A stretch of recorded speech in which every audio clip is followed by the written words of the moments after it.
que se construyen, Laura, con tanto esfuerzo, de generación en generación. Y a veces situaciones no previstas en el momento de la sucesión, pues provocan unas serias incisiones en la vida de la empresa y de la familia. Así es, Soledad. Pues muchas gracias, primero que nada, por tu invitación. Me da mucho gusto estar aquí contigo. Y sí, primero que nada, ahondar un poquito porque varios de los radioescuchas pues no sabrán lo que es el término dueñez, ¿no? Uh-huh. El término dueñez pues es un término que tiene mucha fuerza y mucho poder, que lo hemos acuñado en nuestra firma. Y pues es un término que habla de cuál es realmente ese rol que el dueño, que el propietario de la empresa debe de tener, cuál es ese rol activo. ¿Cuál es esa responsabilidad de esa dueñez activa o pasiva que el dueño esté o no esté en la operación del negocio debe ejercer? ¿Quién es el guardián? ¿Quién es el garante? ¿Quién vela por eso? ¿Quién vela porque esa sucesión se dé de manera apropiada? Y pues es un tabú, ¿no? Uh-huh. Muchos de nuestros clientes tenemos pues más de 40 años trabajando con empresas familiares y pues no quieren abordar este tema. Les da miedo porque lo relacionan con que pues ya no voy a estar, me van a sustituir, me van a quitar, no me estoy muriendo en muchas ocasiones, ¿por qué me piden este tema? Y nosotros somos fieles creyentes de que la sucesión es algo que se debe de preparar constantemente. Uh-huh. Nosotros decimos que se trabaja en la sucesión en gerundio, uh-huh, porque es algo que no se termina, es algo que totalmente tienen que estar uh-huh, preparando el plan integral de sucesión, visualizando, viendo quiénes son esos sucesores. A veces por decreto decimos es el primogénito de la empresa y el sucesor debe ser quien tenga los talentos para darle continuidad al legado, a ese legado, a esa creación de valor, a ese valor de la empresa que el fundador en su momento visualizó y trabajó con tanto empeño, ¿no? Uh-huh. Entonces, pues ese es el término que nosotros hemos acuñado, el término de dueñez, explicándolo un poquito, espero que haya quedado claro. Sí. Y cuál es esa querencia, primero como persona de ese fundador, hacia dónde quiero llevar, hacia qué causas, hacia qué caminos quiero llevar mi empresa, y por otro lado, cuál es la querencia que como familia vamos a tener y cuál es la querencia empresarial, cuáles son esas discrepancias que podemos llegar a tener para convertirlas en coincidencias y hacer un plan integral de sucesión a futuro, decidiendo desde cuáles son esos talentos, cómo voy a preparar a mis sucesores. Muchas veces en las formaciones me ha tocado verlo con muchos de las empresas con las que trabajamos desde niños, uh-huh, cómo les inculco ese amor por la empresa. No alejarlos, muchas veces cometen involucrarlos. Ahora, evidentemente, pues esto de la sucesión, ¿cómo decirlo? Debe tener o considera cierta protección a quien va a heredar, ¿no? Es correcto. Quien va, que no necesariamente, porque mucha gente dice, me van a quitar los hijos, los yernos, las nueras, me van a quitar la empresa y me van a dejar en la calle. Y no necesariamente tiene que ser así. No necesariamente, porque nosotros dentro de este plan integral de sucesión hay una parte muy importante que es cuál es el plan de retiro del sucedido. Uh-huh. Si estás hablando de un empresario que toda su vida ha sido totalmente activo, ¿cuál es ese plan? ¿Cómo va a estar bien diseñado?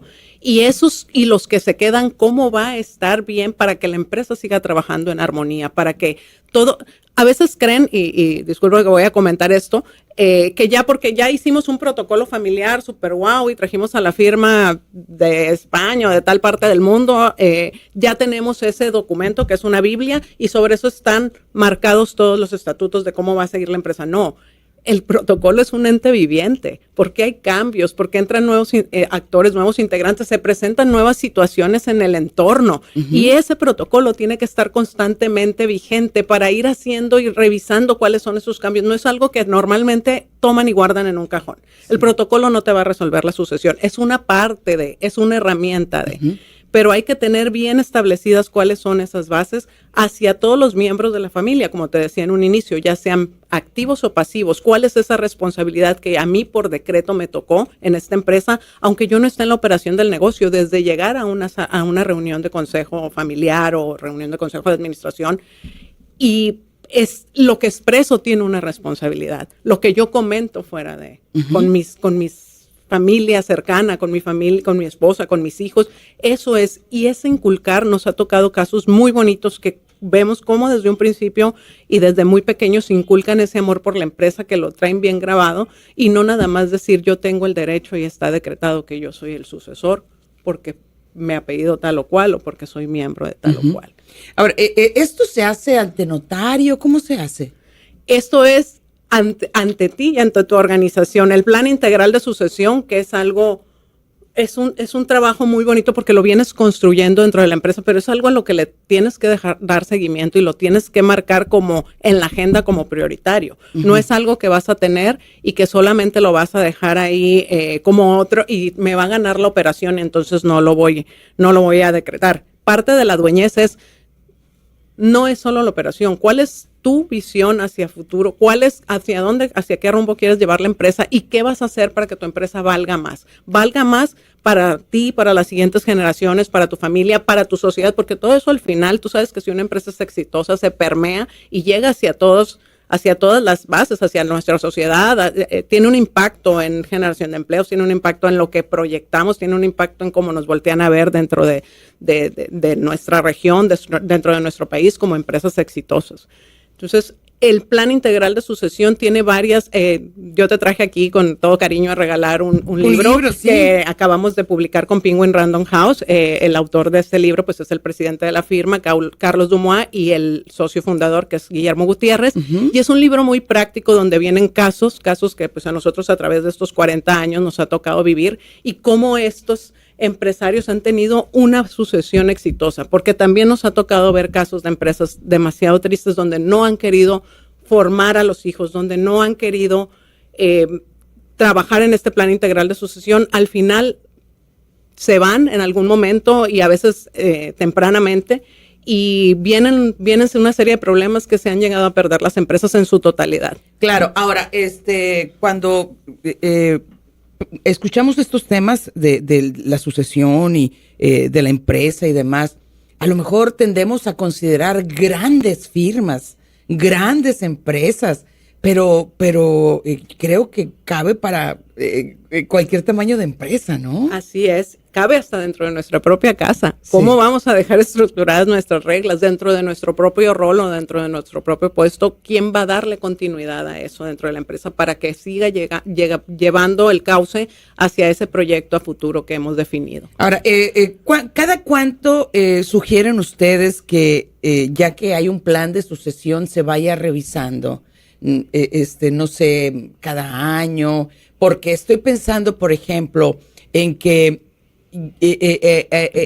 había pensado yo en sucederle a mi hijo este renglón, pero resulta que ya vino mi nieto de estudiar y trae nuevas ideas y creo que cabría mejor mi nieto. Entonces, no sé, sí, claro, se hace una pieza única, lo entiendo, pero como parte de la dinámica o de la disciplina que debe haber en la empresa. Sí, parte de esa disciplina, y te comento, cada familia, cada caso es ahora sí que valga la redundancia, es casuístico, ¿no? Cada uno presenta ciertas características. Entonces, así como que hablar de un tiempo tiene que estar en la agenda de los consejos de administración, tiene que estar en la agenda del consejo de familia, tiene que estar en la mente constantemente de todos los involucrados. Entonces, yo te podría decir cada semana, cada mes, pero es un caso muy particular de cada uno. Hay unos que de manera muy clara se ve ya y se determina quién es el sucesor porque tiene todos esos talentos, porque ha venido con la continuidad del padre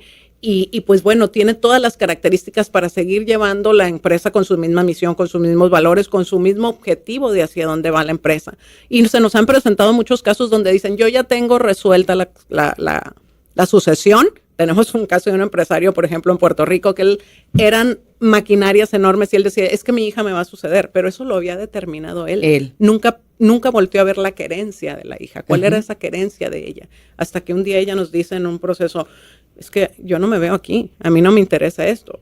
Mis planes son otros. Sí. Entonces hubo que institucionalizar la empresa para que la empresa siguiera y hacer todo un plan. Y hay quienes deciden, bueno, hay quienes no tienen sucesores y dicen, yo decido vender la empresa. Entonces la preparas para venderla adecuadamente. Sí. Bueno, pues es un tema incómodo, pero necesario. Ojalá quienes nos estén escuchando, y que tengan que hacerlo, se decidan a dar el paso. Es correcto, sí, que el capitán tome la rienda. Se decidan a dar el paso porque es muy, muy necesario. Oye, pues luego te vuelvo a invitar, Laura. Muchas gracias, porque Soledad. Es un tema, insisto, en el que hay que estar, ahora sí, insistiendo y sobre todo dimensionando el impacto, los problemas que nos podemos evitar como empresa y como familia. Muy, muy importante. ¿Y cuántos casos hay así? En fin, pero es importante hacerlo de manera ordenada y con una guía, ¿no? Muchas gracias. Laura Nieblas es directora de comercial y de relaciones institucionales del